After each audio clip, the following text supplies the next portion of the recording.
and that's a big piece of this episode. But as a result, she's like on shaky ground, and she has decided not to give Ava the head writer job because Mm-hmm. of that, and now she's kind of fumbling the ball on other things, which I thought was interesting. Yeah. Um, do you have any favorite lines that you can remember? From the episode Just itself, yeah, I don't know if you took any down. I didn't. Okay, What's I some of have a yours? couple. They're not all Deborah. In fact, I liked when Ava later on she's drafting an email to the press, basically telling everybody that Deborah had an affair with someone, like a quid pro quo situation before she got the job, Oh, when they have the and HR person she in there. no. Oh yeah, that part was funny, but no, it's at the party, and then she shows Deborah, and she's like, "Here, I'm gonna send it, send," and Deborah freaks out, and then Ava unsends it, and Deborah's like, "You can't do that. You can't unsend an email." And Deborah and Ava goes, "You can't because you still use Hotmail." And then later on, they're standing together taking photographs, and they're arguing over who gets to stand on the right hand or the left hand side because it's their good side. Mm-hmm. And Ava's like, "Well, it's my good side too." And then Deborah goes, "You don't have a good side." And Ava goes, "At least I still have collagen." I don't. All of these are very ageist jokes that I'm highlighting. I swear there were other lines I liked as well. But yeah, they're just a bunch of really excellently written Mm-hmm. pieces of dialogue. Well, Um, oh, I see why you what? want to play the clip that I already Well, read, or you want actually, no. We got flagged with a copyright issue, so we will no longer be showing clips on this channel. But Damn. we Sorry, still have guys. a beautiful background. Plus, and I have It was I fine. It was distracting me anyway. Honestly, I was well, concerned on it like I was was like, hard. when can we go to the next clip? I'll be more present now. I swear. Well, okay. I think what was most emotionally impact. There were two things that were really emotionally impactful for me in this episode, Mm-hmm. and at the same time this is happening with Ava in Deborah's kind of home world, Marcus, her sort of chief of staff, who runs the business side of her likeness, I guess, is preparing to quit. And I don't remember this from last season, but I guess he's selling off a certain portion of the business because it's a conflict of interest with the late night gig. And he has to tell Deborah this. And there's some funny beats where he sees how upset she is about the whole Ava situation. He realizes it's definitely the wrong moment, but he finally has this conversation with her. And Deborah gets really angry and says it's a question of loyalty. And then she ends up saying something very, very interesting where she says, "I finally get what I want. Everybody always leaves me the second I get what I want," which Mm-hmm. is going back to the first time that she got late night, where that's when she found out her sister and husband were cheating together and the house burning down situation. And then she's very hilariously but heartbreakingly screams like, "Is this a fucking time machine? Is this a fucking time machine? But why do I still have crow's feet?" And this idea that this is repeating itself, this sort of experience she's already had of betrayal. But what's fascinating and to me is that she is so focused on her goals and she wants these things that are so high and difficult to obtain, and she'll do anything to get them. And so by the time she gets what she wants, she's kind of stepped on everybody else around her or pushed them out of the way to get there. And so it just so happens that when she gets what she wants, that's when everybody leaves, Mm-hmm. which was, I don't know, psychologically really, Gripping. Well, and two, yeah. it's in the second episode, and Marcus is her. Is he an assistant or what is his role? I would say he's like a chief of staff Chief of or staff. something along So those lines. she, in the second episode, they like spoiler, but they kind of reconcile in a way. And what really stuck out to me, if we're like choosing quotes, and while we're on the subject of Marcus, is like one of the standouts of the two episodes is Deborah or Marcus says to one another, like, "You're the longest relationship I've had." Yeah. Or Marcus says Yeah. that to Deborah, I think. And then Deborah's like, "You're not the longest I've had. So and so's the longest." I think it's like one of her other, Josefina. yeah, one of her Josefina. other employees. He's like, "She left." And then she was like, "It's still been longer." But that like really stuck out to me is this field of work, like people going into it, like they spend so much time together. Like it Yeah. does, I mean, a relationship's a relationship, whether it's a romantic or a working relationship. But for them, it's like it is personal. Like Marcus leaving, like it's just business, but it's so much more than that. Like because Yeah, Deborah only has so many people in her life, and she's pushed everyone else away, really. And so if they're not tied together through their work, then it's kind of like the end of their relationship Yeah. in a way. Well, I mean, what I thought was really interesting too about what Marcus says there is they've repeatedly said that Marcus, Ava, question mark, but Deborah, they are the type of people that are all about work and they're not about anything else. Mm-hmm. And yeah, naturally everything else falls by the wayside. So all of that other energy, like the personal, the romantic, whatever it might be, even if there's no romantic tinge to Marcus and Deborah's working relationship, Mm-hmm. they've put so much of themselves and time into it that it has that same weight, which I think is, you know, probably true of a lot of workaholics out in the real world. And my other favorite quote from that moment with Marcus is he says, he's trying to get her, I forget what he's asking her, something about Ava, like, you need to trust Ava, like, let her pick your writer, something like that. And Deborah's like, no, I can't trust her.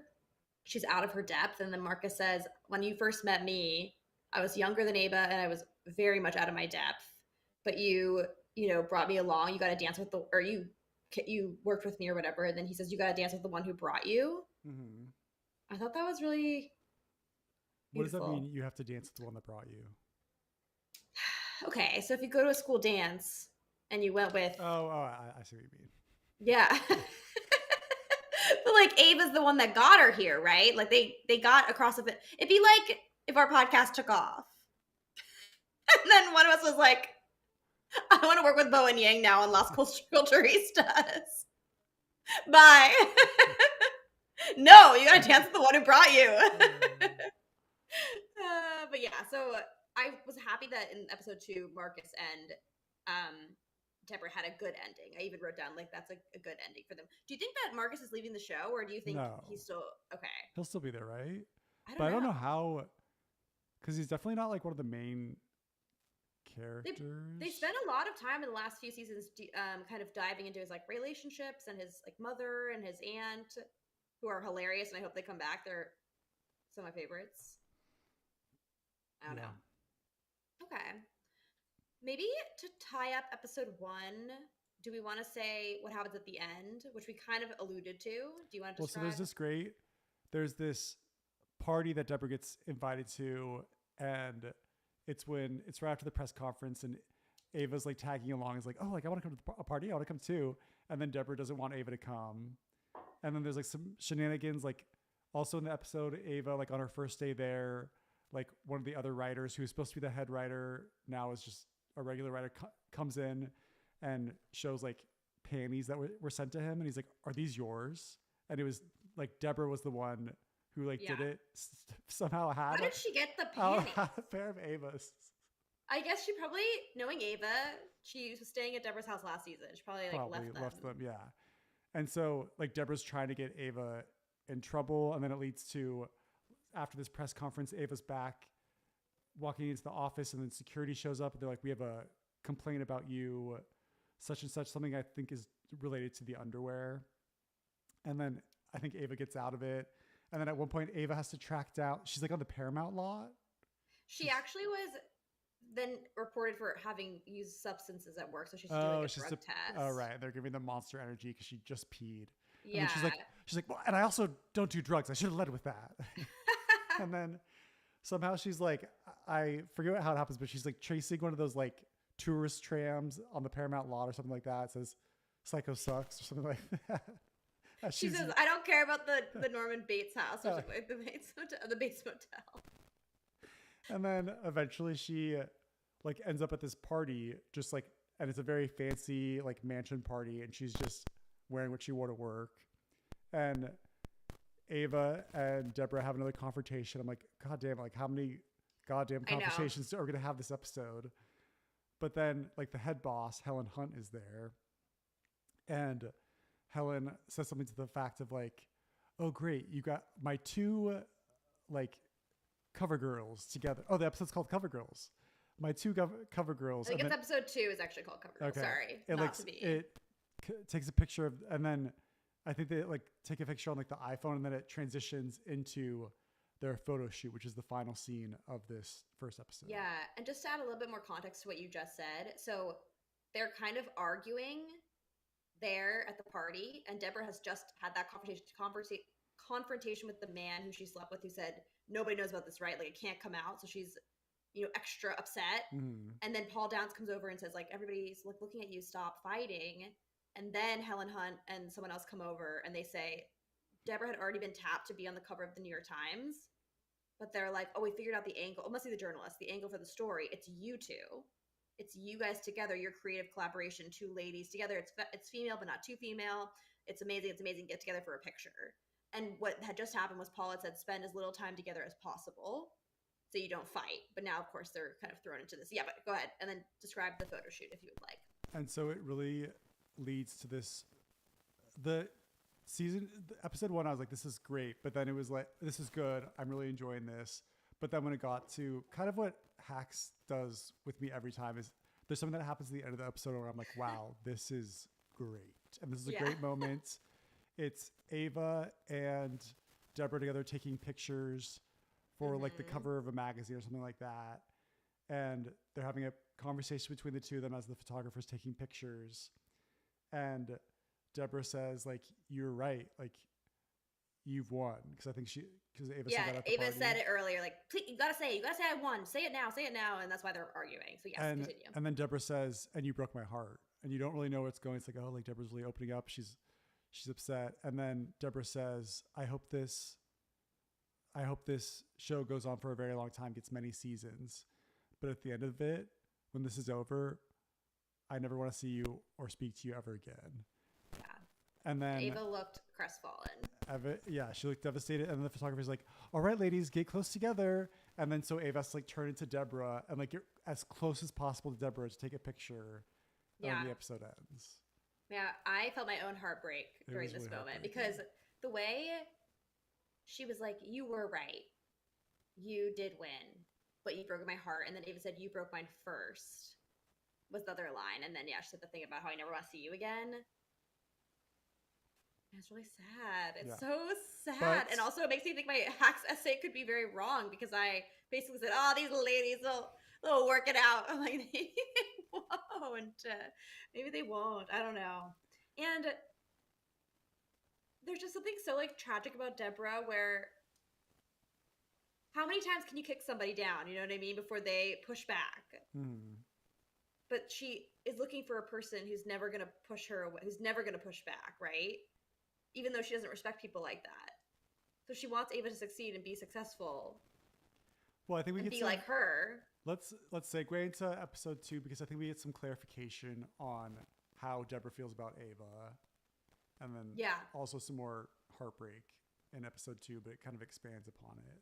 Oh, so okay. Episode 2 starts out great. What we didn't discuss is in the previous episode, Paul Downs' character, the person who was his assistant originally is now like a partner with him running their manager, co-manager. And she's just kind of zany, fun.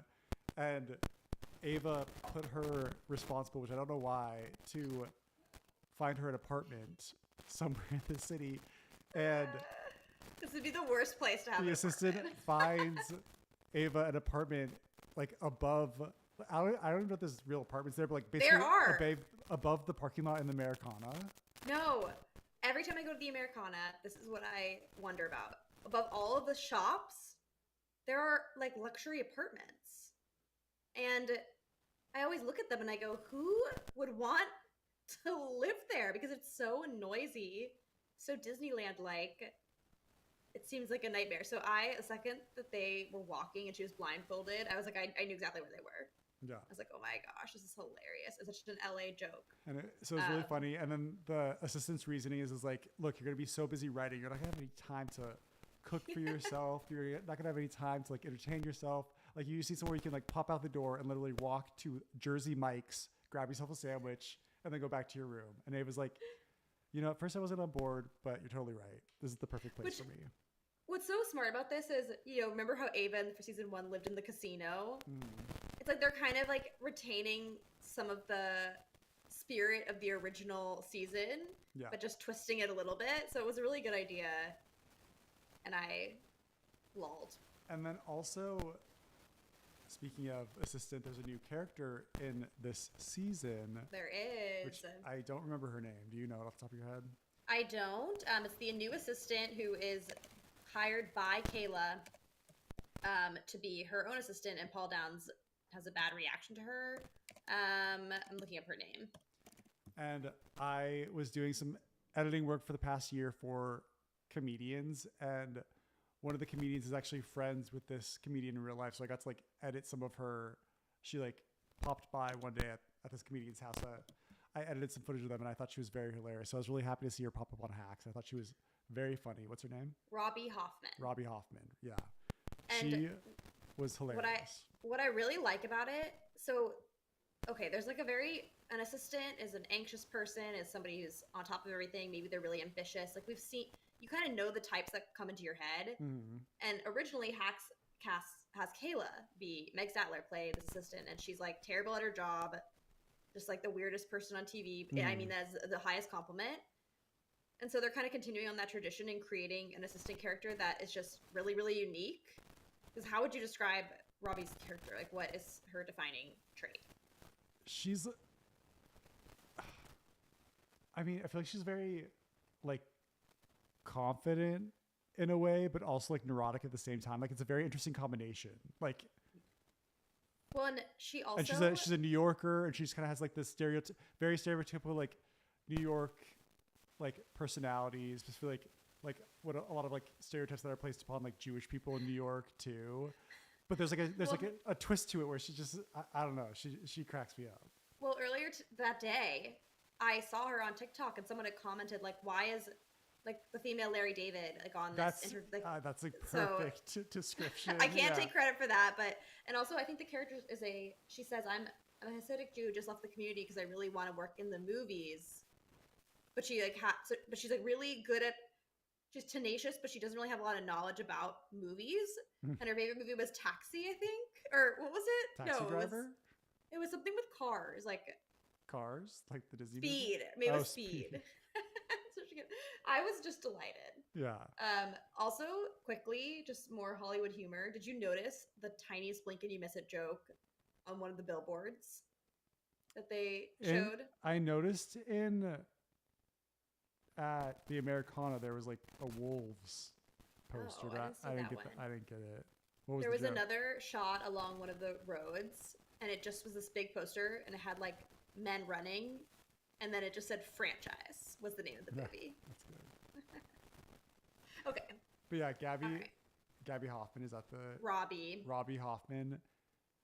She shows up and she just doesn't really, and Paul Downs kind of annoyed by her just because she doesn't really seem to be, like you were saying, in the industry. Like she's just getting into it. And it's like, of course Kayla would hire someone like that. And then so Paul wants like her to do like a trial run with this person, and then like the rest of the episode happens, and we return back to the office, and Robbie Hoffman has created a website for them. She's actually like very like good, even though she doesn't like know the industry very well. She's like, I should just be both of your assistants, and this kind of like works out in a positive light. She's really good, really good scenes. 2 scenes in the show, and she killed it. But then to focus back on, and I guess there was one more funny moment is while we were still in the previous scene meeting Robbie for the first time, is she interrupts as Kayla and Paul Downs' character are having a conversation, and she's like, "Oh, by the way, I'm gonna need a second sink to be kosher." And then and then Paul Downs is like, he's like, "You just said earlier that you're not practicing." She's like, "I know, but it's some things carry over. It's cleaner, it's." She said I think she said like some of these religions, like their arcane rules actually like are really like smart or like something like that. Even though they had to do with the religion, I thought that, and then I wrote it down. She said, "I need a couple of options on sinks." I'll send you a couple options, and then Paul Downs is like, "On sinks?" She's like, "Yeah." To then go back to what you were speaking to about like Ava and how Deborah sees Ava, is they go to a comedy club to see someone perform. A possible writer, because basically they have to work together on that. And then Deborah walks out and is like, "I can't hire because she's pregnant." And then Ava's like, "You literally cannot say that. You can't not hire somebody because they're pregnant."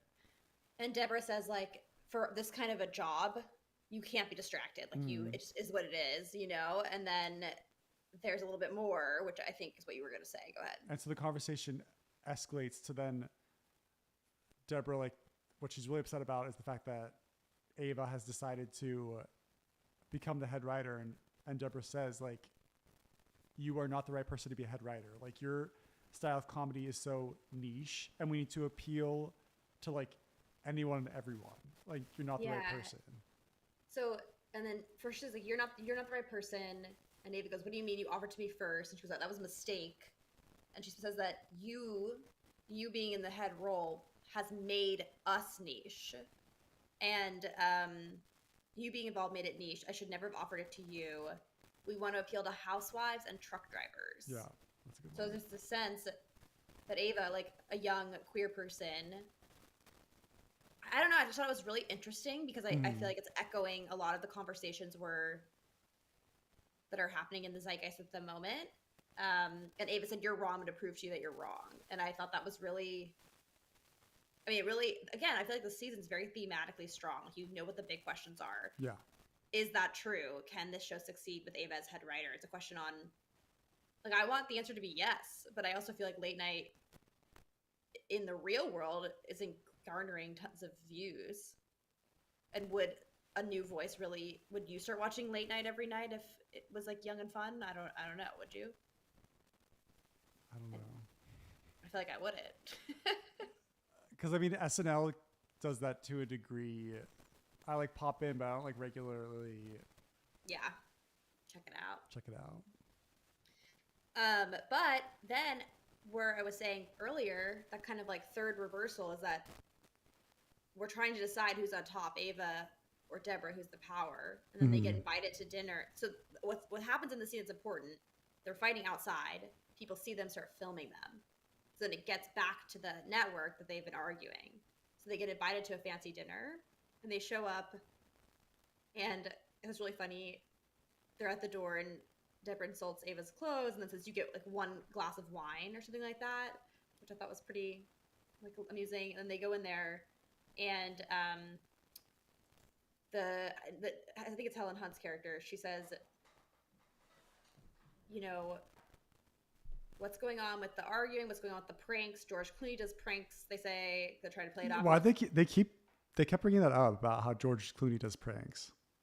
Because the joke was like, they're trying to play it off like, oh, we're just doing pranks. We're those kind of people, you know, and they're trying to hide that they're fighting. And Helen's like, that's bullshit. Like, George Clooney does that because the man is sick or something. Yeah. Like that was pretty funny. That was funny. But then the most important part, she goes, was very upsetting to hear this. They said late night is dying, and Deborah's like, we know, we've read the trade. She goes, no, it's worse than you think. Basically, it was a choice between pulling the show from the network or hiring you. Yeah. And Deborah's this has been her dream. Yeah. And she thought that she won. And really it was just like okay, we'll try this. And if not, we're going to kill the whole thing. Yeah. And then Helen Hunt says, like, this needs to be a guaranteed hit. Yes. And they put a ticking a clock on it, which is good for propulsion and story. I don't remember what it was. It was like by the end of the year or something like that. So we kind of know narratively what's going to happen here from episode to episode. Then they leave the house. They have this hug. And Ava's like, a year? Like, how are we supposed to do this in a year? And then Deborah's like, I know. And then she hugs Ava. And then it seems really genuine. But then Deborah whispers to her, we're on camera. And they have a security camera at the Smile, house. we're on camera. And Ava, again, looks absolutely devastated by... Like, it's clear that in her heart of hearts, Ava's not really a killer. Because she, really genuinely the reason she did this is because she cares so much about Deborah and is so hurt and wounded by what Deborah had done by revoking the head writer job and pretending it was for because of somebody else's rules. Yeah. So the coyote, that's what episode 2 starts out with. That's what it, near the end. Also, Deborah is driving and a coyote pops up. What is the symbol of the coyote? So in the beginning, she has a dream where there's a coyote in her bedroom, but then she wakes up and they're howling outside and she calls her little corgis over. At the end, she stops in the middle of the street because the coyote's just standing there and she tries to make the coyote run away. And then does the coyote run away or does it just stare at her? It stares at her and then she drives off. She reverses. So this made me question something about coyotes. Are they pack animals or are they kind of lone wolves? They're pack animals. Interesting. I mean, it seems like, you know, the scavengers are hunting, the wolves are circling, you know, that's what's happening for Deborah. Like there's a lot of stakes to what she's doing, and everyone's a villain in her story. Like she feels like everyone's betraying her. But then she's also like a lone wolf, but maybe she should be a pack animal. I don't know. What do you? And then coyotes are tricksters. I thought it was more like she needs, like a coyote needs their pack, like they're not lone wolves. And so I thought it was more like Ava, Marcus, all these people in her lives. She keeps like cutting off her nose. Yeah. Seems to work out for her, but is it really working out for her? No. Is she just going to end up alone and upset and not only have her dreams crushed, but all of her friends and loved ones gone? Well, I rewatched the finale from last season before I watched these next two episodes, and there was a scene in a mausoleum where she's with her sister, played by Jerry from Succession, and she reveals to her sister that she moved her parents to a grave plot in Vegas without telling her because it opened up. And Jerry, that kind of was like the end. Jerry's like, you know, I'm happy for you that you got this job, but I just like can't have this in my life. I can't believe I've spent all my whole life trying to reconcile with a monster. Like I just need to go. So she leaves, and then there's a shot of Deborah alone in the mausoleum, and I think that it speaks to what you were saying. It's like her dreams and everything could be dashed, or she could achieve greatness, but in the end we're all going to die. And what if it means if you don't have the people important in your lives with you? Yeah, exactly. Whoa. Well, this has been a chaotic episode. It has been. Trial and error. I think my microphone, like we couldn't even really hear me speaking most of the time, but oh no. Oh well. So for those coming late to this who weren't a part of the live stream, I think this episode's been split in two because we had to stop recording because I was playing clips that weren't working out. But Sorry, you know, everybody. Trial and error. But yeah, I think we'll do these live streams on Hack season 4 Thursdays after episodes air. Yeah. Hopefully, unless something comes up, and then we'll adjust. And we're also going to be doing The Last of Us Sunday nights. Woo! And of course, we still have our Thursday episodes of Queer Cinema Catch Up. We do indeed. So please like, subscribe, comment, share your thoughts on who you think is going to end up on top in Hack season 4. Yes, and check out the video essay and on Hacks. It's on our channel. That probably, now that I've seen these two episodes, I don't know if I stand by it, but whatever. Just look at it anyway. Just do it. Trial and error, learning, adapting as things evolve. As Hacks itself once said, the quote from Hacks is, a hack is somebody who does the same thing over and over again and expects the same results. But an artist or an innovator is somebody who keeps trying new things. So that's me and Joe. Yeah, that's Queer Cinema Catch Up. We're not hacks. All right. Good night.